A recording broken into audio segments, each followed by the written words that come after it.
All right. So last year, no, I was invited. I was the only Filipino invited to visit Yinchuan, China. This is, it won an award for the smartest city in the world. No? So Yinchuan, no, this is the northern part of China. What surprised me is this virtual assistants. No? This is the, we visited the city hall of Yinchuan. No? So we were greeted by virtual assistants that you can interact with. No? All right. It helps citizens with their paperwork and so on. Now there's a lot of smart things in Yinchuan, like smart garbage cans, smart storage bins, and even a smart street post lamp. But what's more interesting is, they are already using robots. This robot is a virtual assistant in a building. So it helps the guest give direction where you want to go and people you want to meet. And it only shows that AI is a reality now. AI is a reality. And in fact, there's been lots of talks about AI being a threat to many industries like BPO. Right? So according to World Economic Forum, 5 million jobs are at stake by 2020. And then according to Carnegie Mellon University, there's going to be 80 to 90% of the jobs in the US that will be affected by AI. And the writings on the wall is all evident. You see headlines after headline showing that artificial intelligence is indeed disrupting this industry, the BPO industry. And but there's also some hope. According to a recent Harvard study, customers in the future, your customers in the future will still want a human interaction, and this is where the new age skills that the employees of the BPO industry need to develop in order to capitalize on these new requirements of companies in the future. I wrote about the skills of the future. And these skills are necessary to transition from where we are now to a fourth industrial revolution that is happening now. The advent of AI, drones, all of these new technologies is truly disrupting the way we work. So now I distilled 3 essential skills that are needed by companies. One is empathy. All right, our previous speaker ably discussed what empathy is. Collaboration is next, and then problem solving and decision making is the third. Now you notice there's intersections here. It's intentional, and it's happening now that all of these skills are intersecting. Now these skills are have been important and have been useful then, now, and most especially in the future. And in fact, Google released a study. According to Google, the skills of the future needed are composed of 9 skills. I distilled them into 3. And these 3 are, again, empathy, collaboration, and problem solving and decision making. Right. Well, there's no need to show this video, but this video is a series of yawns. It's a series of yawns. And according to studies, if you yawn back, you show empathy. This is putting yourself in the other person's shoes. So, but I suppose you all had coffee after that promo from the previous speaker about coffee. All right? So we go to the subject of empathy. I'll just touch on empathy quickly. But what empathy is, as discussed ably by the previous speaker, is putting yourself on the other person's shoes. It's feeling what they feel, all right? And there, actually, empathy is biological. It resides in a part of the brain called the supramarginal gyrus, all right? So that's a new term for today. And there are 3 levels of empathy. One is the level of thoughts, the level of feelings, and the level of actions. Now, when we come to the level of thoughts, the network in your brain, that part of the brain becomes active when we think about your own memories. when you think about your future and when you think about how other people think. No? So this network in the brain becomes active, no? As a result. No? Now, on the level of feelings, the same parts of the brain become active when you see someone getting hurt. No? All right. So when you hurt yourself, it's like you also feel that kind of pain when you see other people get hurt. No? So it activates that part of the brain, and this is what empathy is. No? Now, on the level of action, we see empathy, manifesting in terms of collaboration, how we cooperate with each other, and how we work as a team in your organizations. But what's the big deal with empathy? No? Now, empathy has been around. No? It has been attributed to our survival as a human race. No? During the time of the dinosaurs, now there's big beasts, no? And it's because of empathy that we survived as a species. No? Surrounded by large beasts. No? And we see empathy right now. No? In the recent, we are all fraught with calamities in the country, but we always see how empathetic people are with each other, especially us Filipinos. We help each other during calamities. Now, countries like Singapore try to digitize empathy. No? And you see this in the airport. No? So, empathy is being digitized now. No? All right? So, it's a measure of how empathetic the process is or the activity is in a company. No? But, empathy, digital technology is also being used to harm other people. No? Because there's no empathy when you send a digital message. It can be misinterpreted or misconstrued to something harmful. No?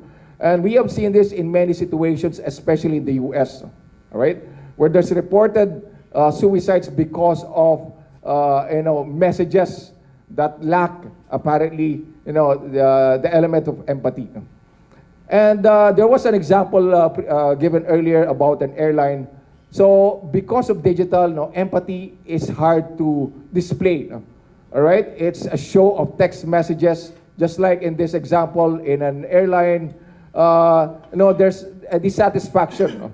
But how the agent responded, even infuriated the customer. It's difficult to digitize empathy because empathy is emotion, but there are attempts to show empathy in the digital world. The example given earlier that Facebook is the most empathetic company in the world shows us that a digital company like Facebook can show empathy. And this is empathy toward customers and toward your co-workers. Right? So there's a need to apply human-centric designs in everything we do. So in a call center environment, in a BPO environment, or in any manufacturing environment, there is a need to understand humans, human emotion, to our empathy, to feel what they feel and to see what they see. So how do you develop empathy? Empathy can be, can be induced actually, in the laboratory. There's a machine called transcranial magnetic simulation. You have to pay thousands of dollars to do this. So apparently there's a magnetic device put on top of your brain, and then voila, you are empathic. Yeah. But there are cheaper ways to develop empathy. So one of them is reading. Reading a nice book, a nice novel. Novels, they create a scenario in your mind. So you live the moment in a novel. Traveling builds empathy, as well as talking to people, right? Now, a few years ago, my wife and I went to Cuba. How many of you have been to Cuba? How many? To us, before going to Cuba, we thought that Cuba was the typical communist country, right? We didn't know what Cuba was, right? It was all old cars, nice Che Guevara figures, but we lived with the locals. We danced what they danced, we ate what they ate, and we felt how they felt. There are people that earn $50 a month a PhD, no, a doctor earns $50 a month in Cuba. No? Imagine that. No? So, it gave us the feeling of, being them in that moment. So traveling and talking to people builds empathy. No? So how does empathy work? Empathy works through listening. No? Listening intently, really listening. No? And listening with your heart, with your eyes. All right? So it's really understanding what the person is saying. Trust is important to build empathy. No? So a person cannot show emotions if you do not show trust. And then lastly, communication. Communication is important. When you empathize, you communicate your feelings and your thoughts. And this brings us to this framework again. So empathy, collaboration are actually intersecting. And the intersection is communication. All right? So empathy intersects with collaboration in the communication space. Now, what is collaboration? Let me tell you a story about chickens. Chickens, believe it or not, have a story to tell about collaboration. All right? So there's a doctor, a geneticist in Purdue University. His name is Bill Muir. So he wanted to understand the impact of collaborative chickens to how they lay eggs. All right? So in the chicken world, there's a star player. There's a star performer. The star performer is the one that lays the most eggs. Right? Now, but there are collaborative chickens. These chickens are just normal chickens. But they collaborate, they work with each other. So, they are chicken, we put the chicken, this scientist put them in the green zone chicken. These chicken are not star performers, but they collaborate.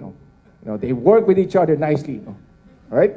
But interestingly, the star performers, because they are stars, they believe it or not, they suppress other chickens. This happens also in organizations when a star performer are not actually stars, but they suppress, other people to become stars. So chickens, star chickens, peck on the chicken until they die. All right. So what the farmers did in this experiment was to cage them individually, but it was expensive. It was expensive to cage the chickens individually, the star performers, because of course you need cages. Another approach was to cut the beak, but it was traumatic for the chickens and the staff. So so that's one experiment, separating the collaborative chickens with the star performer chickens in the red zone. And the scientists wanted to understand how we can breed collaborative chickens. So it took 5 generations of chickens. It took 1 year for the experiment. All right, 1 year. So to see how collaboration and even the star performers perform after the experiment. Now the green zone chickens. This is the green zone chicken after 1 year. All right, they're all nicely working with each other. Nice. They are they propagated. All right. But the second picture will shock you. This is the red zone chicken. All right? So half of the chicken died. And they died because they died of pecking. They died of pecking. All right? So the star performers suppressed the other chicken. All right? Now, they say a picture is worth 1,000 words, but look at this figure. So the green zone chickens displayed a 260% increase in production in 1 year. 260%. All right? Now, what's interesting with behavior, and we see this in organizations, is that the star performer complex display competition, internal competition, lack of collaboration, lack of cooperation, and they exhibit more red zone behavior as the time progresses. But the green zone environment, it produced more eggs because of collaboration. Right? And we put this in the context of humans. According to a recent study only in November last year, collaboration really drives workplace performance. This is just a recent study. And according to this study, there's various metrics of performance measures that improved in many of the findings of this study. So how do you develop and promote collaboration? Gain cooperation. Now, cooperation is different from collaboration. Collaboration is essentially working with each other with a shared purpose. Now, cooperation is working with each other as a team, but for your own, for the achievement of your own objectives. Coordination is also different. Coordination is exchanging of information from each other as a team. All right? So, gain cooperation. This is, making part of everyone part of your team, exchanging, openly exchanging information with your team and working with them closely. Expand your definition of success. Now, if you include everyone in your success metric, then you gain collaborative behaviors. Encourage teamwork. It goes without saying that a collaborative environment, entails teamwork. And then lastly, push for solutions. When you collaborate, you encounter problems and jointly you push for solutions. Which brings us to the third component. So pushing for solutions and solving problems is the intersection of collaboration and problem solving and decision making. Now, what is this? What is complex problem solving? I call this complex problem solving as opposed to just problem solving, because the future, even now, we face different technology. The environment, the business environment, is all about huge amounts of data. Problems of the future will be more complex, like artificial intelligence, presenting more complex scenarios to our clients. So why complex problem skill is important to employees? It is important. It is very important. Now let me show you, an exercise.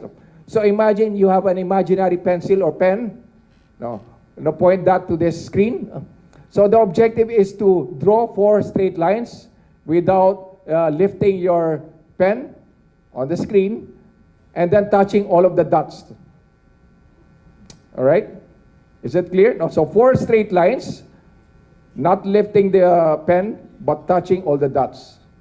Now, the impulse is really to do trial and error. Right? That's one of the things we do to solve problems. So we try, 4 straight lines. It doesn't touch the center. Now, another solution is to combine solutions that don't work.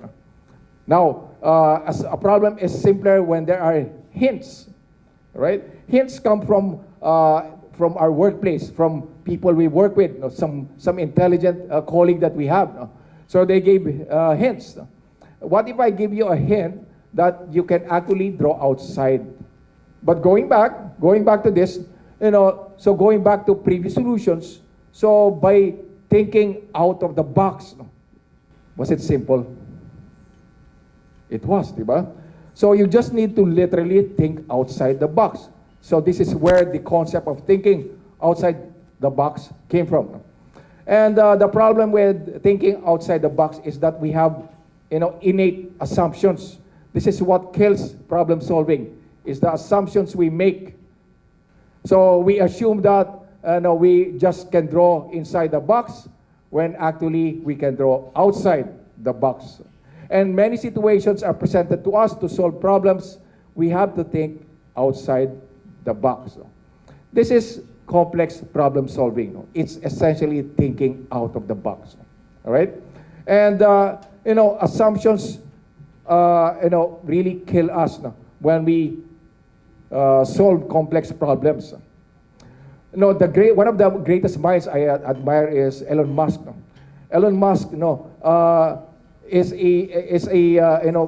an expert in problem solving, in complex problem solving. And in fact, he was able to launch the Falcon. Have you witnessed this in CNN? Falcon, diba? There's a spaceman. The spaceman is, riding the Tesla car, Roadster. So he was able to solve this problem, all right? And previously, he was also beset with problems he was able to solve, right? Like, power, he solved the problem of power. He solved the problem of transportation. And he is now in the process of solving how to travel to Mars. All right? Those are really complex problems. All right? Now, complex problem solving entails two elements. One is critical thinking. It's being logical. That's the problem with our educational system. No? Critical thinking is not taught that well. All right? Another component of complex problem solving is creativity. All right? These two components go hand in hand. No? Now, how do you develop creativity? How do you develop that? No? Is it easy? No? Become an explainer. No? So after my talk here, I suggest, look in front of a mirror and explain what I have just said to you. No? Right? Explain it to yourself. No, it forces you to become creative. Practice openness. No? Be open to ideas. Don't shut ideas outright. Keep on asking you questions. There's no stupid questions, so to speak. This brings us to the last point. Agile and human-centric decision-making. All right? This is part of the problem-solving and decision-making equation. All right? When you solve problems, naturally, you make decisions as a group or as a team. All right? Now, there has been many bad decision-making when it comes to products. There's a lot. There's a lot of bad decisions in product development. All right? This is a shampoo for kids, strawberry flavored. Right? So those are examples of the lack of empathy, and which results in bad product decisions. And how do you encourage agile decision making? There's already an agile team organization that is available. So probably you are already implementing this in your organizations. All right? But essentially, to become an effective decision maker, you have to be more curious and less certain. Right? It's the curiosity that enables you to look for creative solutions to make an effective decision. All right? Experience is also the best teacher. All right? When you experience in your work and other organizations, this is a rich source of insight for your decision-making skill. And then lastly, Elon Musk again. Elon Musk talks about making decisions based on probability. So when he makes decisions, he creates a decision tree and he assigns probabilities to each of those decisions. Now, I just wrote an article today. Decision making is becoming different in the age of AI. All right? While eventually AI will replace most of the decision making we make, then human decisions will be based primarily on human interaction, behavior, and emotions. This brings us again to summarize this talk to the three skills that are needed in this day and age of digital disruption: empathy, collaboration, problem solving, and decision making. Right? The future of call centers, I wrote about this last year. In the future, there's a possibility that there is a super agent. Right? There's a super agent that assists customers, to help them with their high touch, high value problems, solving complex problems and interactions. This should happen in our industry now. All right, this is my company. So we've been we've been helping company in their digital transformation agenda as well as the behavioral aspect of it. So I conduct these workshops, and in all my talks and engagements with clients, behavior is apparently left out. People think about technology as a means to an end. It is never the means to an end. Behavior is the most important of all. With that, I thank you.